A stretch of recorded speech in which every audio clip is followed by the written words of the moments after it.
17 বছরে স্বৈরাচারী ফ্যাসিস্ট শেখ হাসিনা বাংলাদেশ থেকে ছাত্র অভ্যুত্থানের মাধ্যমে পালিয়ে গেছে।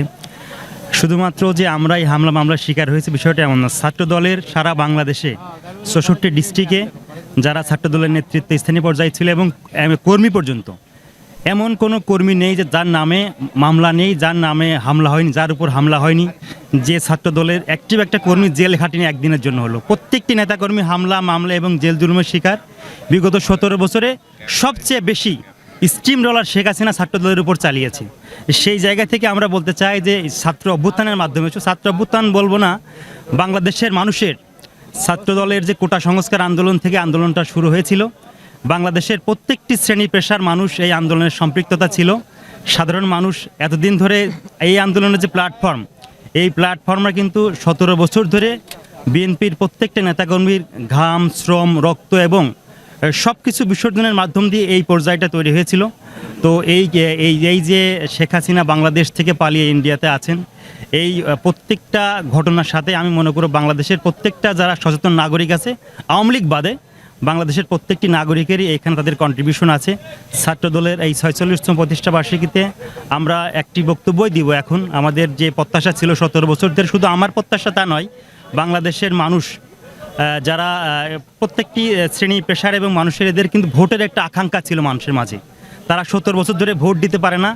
তো আমাদের বিএনপির ভারপ্রাপ্ত চেয়ারম্যান তারেক রহমান কিন্তু অলরেডি আমাদেরকে 31 দফা দিয়েছেন। আমরা 31 দফা নিয়ে সারা বাংলাদেশে ছাত্র দলের 38টা টিম হয়েছে, তারা প্রত্যেকটি শিক্ষা প্রতিষ্ঠানে যাচ্ছে এবং তারা 31 দফার কী কার্যক্রম ওনার বাবার মতো শহীদ প্রেসিডেন্ট জিয়াউর রহমান স্বাধীনতার পরে উনি যখন নেতৃত্বে এসেছিলেন, তিনি 19 দফা ঘোষণা করেছিলেন। তারই আলোকে বাংলাদেশটাকে তিনি ঢেলে সাজিয়েছিলেন।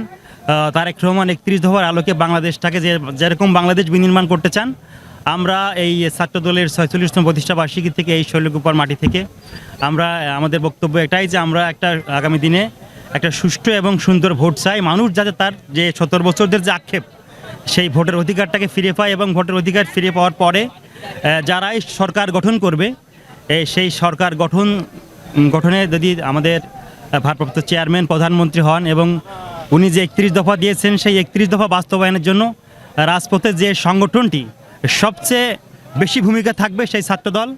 আমি ছাত্রদলের জয়েন্ট সেক্রেটারি হিসেবে আমরা রাজপথে থেকে আগামীর যে প্রধানমন্ত্রী যিনি হবেন তারেক রহমান, তার 31 দফা বাস্তবায়ন করার জন্য আমরা রাজপথে কাজ করে যাব ইনশাল্লাহ। আজকে তো আপনি নিজের উপজেলায় অতিথি হয়ে এসেছেন, এই অনুভূতিটুকু কেমন?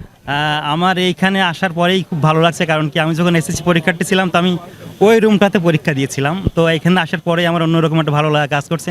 আমরা কেন্দ্রীয় সংসদে রাজনীতি করি শৈলকুপাতে। আসলে এই আওয়ামী আমলে কখনোই আমাদের এরকম পরিবেশ ছিল না। আমরা একটা প্রোগ্রাম করতে পারিনি, একটা মিছিল করতে পারিনি, একটা মিটিং করতে পারিনি। শুধু শৈলকুপা না, সারা বাংলাদেশে এমন অনেক জেলায় পার্টি অফিস বন্ধ, কোনো কার্যক্রমে আমরা পরিচালনা করতে পারি নাই।